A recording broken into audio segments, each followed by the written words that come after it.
टुनटुनी निराश होकर स्टेशन पर चली जाती है और वहां जाकर वो रोते हुए सामान उठाकर जल्दी से पैसे जुटाने में लग जाती है। एक गांव में टुनटुनी नाम की एक चिड़िया रहा करती थी। उसकी 2 बेटियां थी। वो बहुत ही गरीब थे, जिसकी वजह से टुनटुनी चिड़िया को कुली का काम करना पड़ रहा था और रानी और लाडो स्कूल में पढ़ने के लिए जाते थे। वो सभी से बहुत ही प्यार से बात किया करती थी। उनके स्वभाव को देखकर सभी पक्षी भी उनसे बहुत अच्छा बर्ताव करते थे। एक दिन, माँ, आप पूरे दिन कितना सामान उठाती हैं हमें पढ़ाने के लिए। मुझसे नहीं देखा जाता माँ, आप हमारे लिए कितनी मेहनत करती हो। माँ, अब से आप काम पर नहीं जाओगी। अब से माँ मैं काम करूँगी और आप दोनों की देखभाल भी करूँगी। बेटा, अभी तो तुम बहुत छोटी हो, अभी तुम काम पर ध्यान मत दो। अभी तो तुम सिर्फ अपनी पढ़ाई पर ही ध्यान लगाओ। और बेटा, मेरी फिक्र करना भी छोड़ दो। अभी मैं बिल्कुल ठीक हूँ। और वैसे भी मेरे बच्चों, हमारे घर है ही कौन जो मेरे अलावा तुम्हारा ध्यान रखे। तुम्हारे पिता तो हम सभी को अकेला छोड़कर चले गए। अब जो भी करना है मेरे बच्चों मुझे ही करना है, ताकि तुम्हारा भविष्य अच्छा रहे। माँ, आप हमारी पढ़ाई के लिए इतना कुछ कर रही हैं, तो माँ हम भी अपनी पढ़ाई अच्छे से करेंगे और आपको जल्द ही इस काम से छुटकारा दिलाएंगे। हाँ मेरी प्यारी बच्ची, तुम अभी सिर्फ अपनी पढ़ाई पर ही ध्यान दो। मेरे बच्चों, अब मैं काम पर जाती हूँ, नहीं तो देर हो जाएगी। तुम दोनों तैयार होकर चले जाना, मैं जा रही हूँ। तब तक आप लोग कमेंट में बताएं 2+3 कितने होते हैं। ऐसा कहकर टुनटुनी अपनी कुली के काम के लिए निकल जाती है। वो एक स्टेशन पर जाकर कुली का काम करती है और आने जाने वाली पक्षी का सामान उठाकर पूरे दिन मेहनत करके पैसे कमाती है, ताकि उसके बच्चे अच्छे से पढ़ लिख पाए। टुनटुनी काम करके घर लौट रही होती है। घर पर टुनटुनी आकर देखती है कि लाडो चिड़िया बहुत बीमार है। बेटा लाडो, तुझे क्या हुआ? तू इतनी बीमार कैसे हो गई? माँ, आज स्कूल से आते हुए लाडो पानी में भीग गई थी और गीली होने की वजह से इसकी तबीयत बिगड़ गई। चल बेटा, जल्दी से दवाई लेने चलते हैं, नहीं तो तेरी तबीयत और खराब हो जाएगी। माँ, मैं ठीक हो जाऊंगी, आप मेरी फिक्र मत करो। माँ, मुझे कुछ भी नहीं हुआ है, हल्का सा बुखार हुआ है, बस कल सुबह तक उतर जाएगा। बेटा, कल तक तेरी तबीयत और खराब हो जाएगी।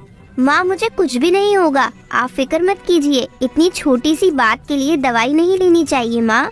ऐसा कहकर लाडो चिड़िया दवाई लेने नहीं जाती है और सुबह तक और बीमार हो जाती है। उसका शरीर ठंडा हो जाता है। टुनटुनी जब सुबह उठकर देखती है तो, बेटा, तेरी तबीयत तो ज्यादा खराब हो गई है। मैंने तुझे रात में ही कहा था ना कि दवाई लेने चल। अब देख, तेरा शरीर कितना ठंडा हो गया है। ऐसा कहकर वो तुरंत ही जल्दी से कबूतर डॉक्टर को बुलाकर लाती है। डॉक्टर जी, जल्दी से देखो, मेरी बेटी को क्या हो गया है। उसका शरीर भी ठंडा हो गया है। डॉक्टर जी, जल्दी से देखो और मेरी बेटी को जल्दी से ठीक कर दो। हाँ बहन, अभी देखता हूँ, रुको। ऐसा कहकर कबूतर डॉक्टर लाडो को देखता है और वो टुनटुनी से कहता है, बहन, इसकी तबीयत बहुत ज्यादा खराब है, इसको जल्द से जल्द दवाई देनी पड़ेगी।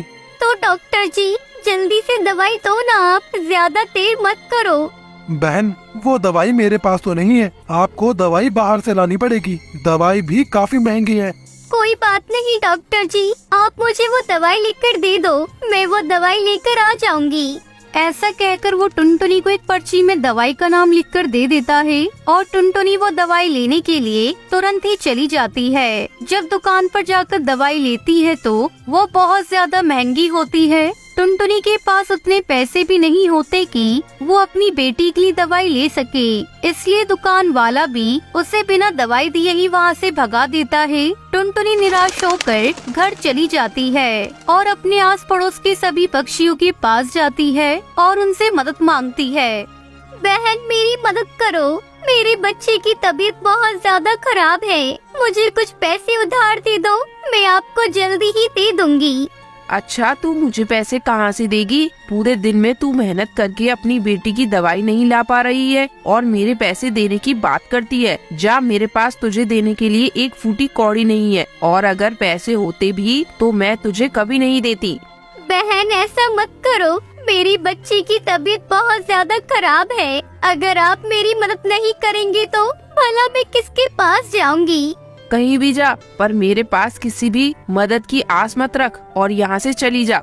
टुनटुनी सभी पक्षियों के पास जाकर मदद मांगती है, पर कोई भी टुनटुनी की मदद करने को तैयार नहीं होता है। टुनटुनी निराश होकर स्टेशन पर चली जाती है और वहां जाकर वो रोते हुए सामान उठाकर जल्दी से पैसे जुटाने में लग जाती है। शाम तक जितने भी पैसे होते हैं उन्हें लेकर वो घर जाती है।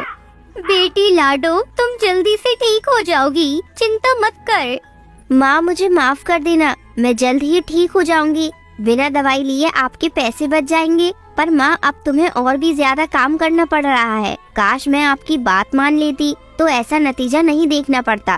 बेटा कोई बात नहीं, मैं जल्दी से तेरी दवाई ले आऊंगी और तू ठीक हो जाएगी।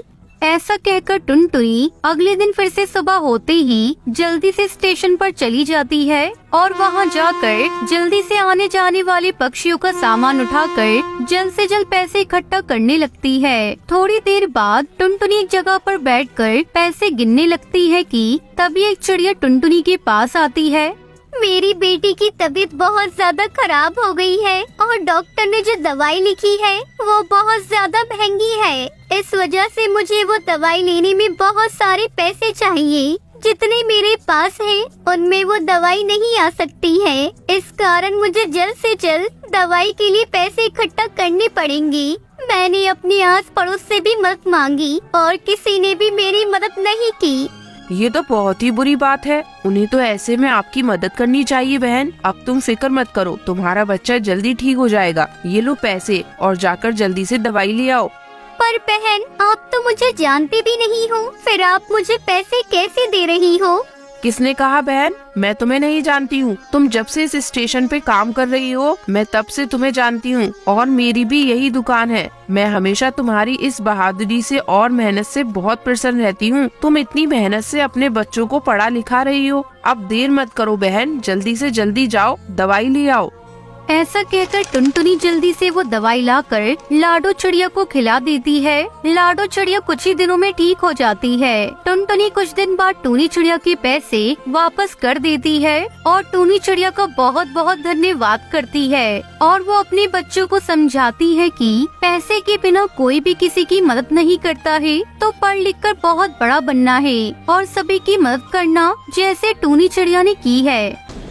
ये कहानी सुंदरवन नाम के जंगल की है, जहाँ पर एक टूनी नाम की चिड़िया अपने पति टुन्नू चिड़ा के साथ रहा करती थी। उनकी एक बहुत प्यारी सी बेटी थी, उसका नाम टुनटुनी चिड़िया था।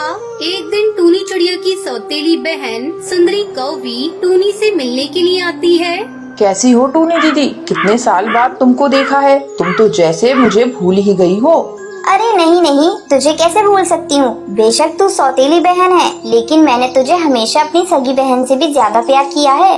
मुझे पता है दीदी कि आप मुझसे सगी बहन जैसा प्यार करती हो, तभी तो आज मुसीबत पड़ने पर मैं उड़ती उड़ती आपके घर चली आई।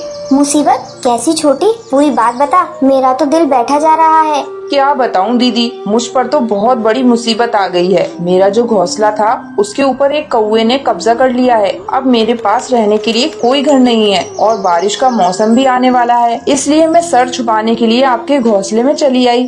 देख छोटी, तुझे परेशान होने की बिल्कुल भी जरूरत नहीं है। अब से तू इस घर को ही अपना घर समझ। तू यहाँ पर बिल्कुल आराम से रह सकती है।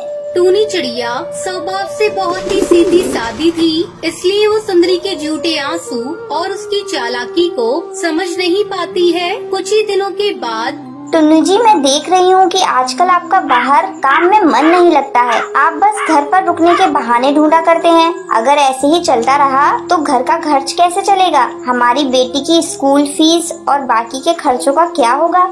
देखो टुनटुनी, मुझे सिखाने की जरूरत नहीं है। अरे मुझसे जितना हो सकता है मैं कर ही रहा हूँ।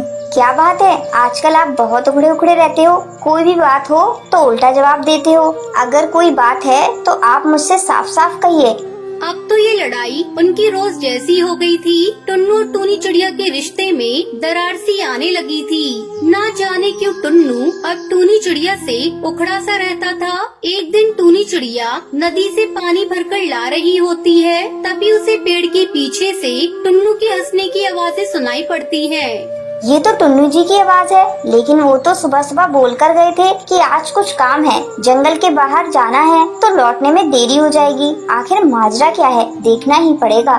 ऐसा सोचकर टूनी चिड़िया पेड़ के पास पहुंच जाती है। वहाँ पर टुन्नू चिड़ा उसकी सौतेली बहन सुंदरी के साथ हंस रहा था। अरे टुन्नू जी और सुंदरी, आप दोनों यहाँ क्या कर रहे हो? सुंदरी, तुम तो सुबह से तबीयत खराब होने का बहाना बनाए बैठी थी, और आपको तो आज जंगल से बाहर काम से जाना था ना। ये सब चल क्या रहा है? अच्छा हुआ जो तुमने खुद अपनी आंखों से देख लिया। जो तुम्हें दिख रहा है वही सच है। अब मैं तुमसे नहीं सुंदरी से प्यार करता हूँ, और बहुत जल्द हम दोनों शादी करने वाले हैं। तुम जितना जल्दी हो सके ये घर छोड़कर जा सकती हो। ये आप क्या कह रहे हैं? कम से कम अपनी बेटी का तो सोचिए। सुंदरी, तू तो मेरी बहन है। मैंने बहन समझकर तुझ पर एहसान किया, और तू मेरा ही घर तोड़ने पर लगी है। अरे शर्म नहीं आई तुझको? अरे जाओ, मेरे मुंह लगने की कोई जरूरत नहीं। पहले अपना पति संभालो, फिर मुझे ज्ञान देना। तुम्हारी जैसी बदसूरत चिड़िया के साथ टुन्नू जी ने पता नहीं कैसे इतने साल बिता लिए। बेचारी टूनी चिड़िया के पैरों के नीचे से तो जैसे जमीन ही निकल जाती है। वो रोते रोते अपने घर आती है। बेटी टुनटुनी, अब तुम्हें और मुझे ये घर छोड़कर यहाँ से जाना होगा। तुम्हारे पापा और सुंदरी मौसी शादी कर रहे हैं। ये कैसी बातें कर रही हो माँ? ऐसा कैसे हो सकता है? क्या पापा हमें इस घर से निकाल रहे हैं? लेकिन वो तो मुझसे बहुत प्यार करते हैं। वो तो मेरे बिना रह भी नहीं सकते। अब तुम्हारे पापा पहले जैसे नहीं रहे बेटा। अब उन्हें सुंदरी के आगे अपनी बेटी और परिवार कुछ भी नजर नहीं आ रहा है। देख टूनी, जल्दी से जल्दी अपना और अपनी बेटी का सामान लेकर इस घर से बाहर निकल जा। अब मैं तुम दोनों को इस घर में एक मिनट भी बर्दाश्त नहीं कर सकती। सुंदरी की बात सुनकर टूनी चिड़िया अपनी बेटी टुनटुनी को वहाँ से लेकर निकल जाती है। रास्ते में माँ, मुझे ऐसा लगता है कि हमें घोंसला छोड़कर नहीं आना चाहिए था। मेरे पास एक योजना है। फिर टुनटुनी चिड़िया अपनी माँ को पूरी योजना समझाती है और वापस अपने पिता के पास लौट जाती है, और टुन्नू चिड़ा से कहती है, यहाँ से जाते हुए रास्ते में एक दुर्घटना में माँ की मौत हो गई। अब मैं कहाँ जाऊँगी पापा? मुझे अपने पास ही रख लीजिए। अरे ये टुनटुनी कहाँ से आ टपकी? अब मैं कैसे इस टुन्नू से ये घर अपने नाम करवाऊंगी? टुन्नू को अपनी बेटी पर तरस आ जाता है और वो उसे अपने पास रख लेता है।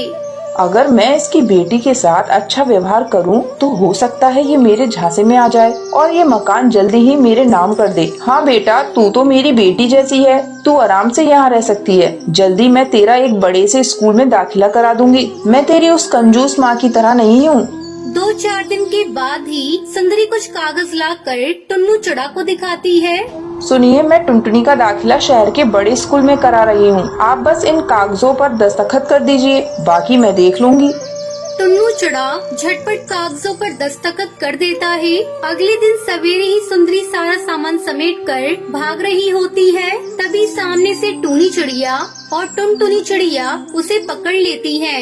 जल्दी बाहर आ जाइए टुन्नू जी। ये देखिए सुंदरी आपका घर छोड़कर भाग रही है, और ये बैग में क्या छुपा रही है, दिखाओ। शोर सुनकर हैरान होकर टुन्नू चिड़ा बाहर निकल आता है। ये देखो, इसने धोखे से हमारा ये घर अपने नाम करवा लिया है, और अब ये आपका मकान और घर का सारा सामान समेटकर यहाँ से भाग रही है। ये क्या कर रही हो सुंदरी? अरे मैंने तो तुम्हें क्या समझा और तुम क्या निकली? और टूनी तुम जिंदा हो? अरे मुझे लगा था कि तुम मर गई हो। इस धोखेबाज सुंदरी के चक्कर में मैंने तुम्हारा कितना अपमान किया। हो सके तो मुझे माफ कर दो। मैं जानती थी ये सारा जाल इस धोखेबाज सुंदरी का ही फैलाया हुआ है, इसलिए मैंने और टुनटुनी ने मिलकर ही ये सब योजना बनाई थी, ताकि हम इसे रंगे हाथ पकड़ सकें। फिर टूनी चिड़िया अपने पति टुन्नू चिड़ा को माफ कर देती है और वो सब साथ में खुशी खुशी रहने लगते हैं।